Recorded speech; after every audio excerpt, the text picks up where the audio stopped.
পৃথিবীর সবচেয়ে ছোট কিন্তু চমকপ্রদ দেশ হলো ভ্যাটিকান সিটি, যেটা একটি স্টেডিয়ামের চেয়েও ছোট।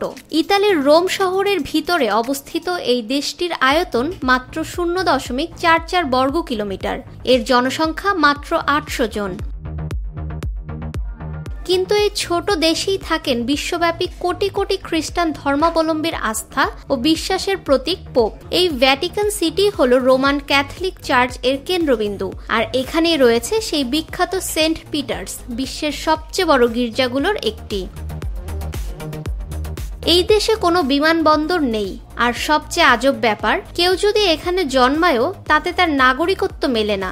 নাগরিক হতে হলে বিশেষ দায়িত্বপ্রাপ্ত হতে হবে।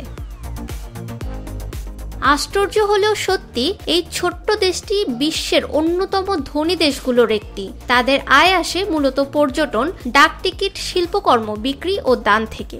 আয়তনে ছোট হলেও গুরুত্বে বিশাল। ভ্যাটিকান সিটি প্রমাণ করে ছোট জিনিসেও লুকিয়ে থাকতে পারে বিশাল চমক। ফাহমিদা বিনতে আনোয়ার, নিরপেক্ষ নিউজ ডেস্ক।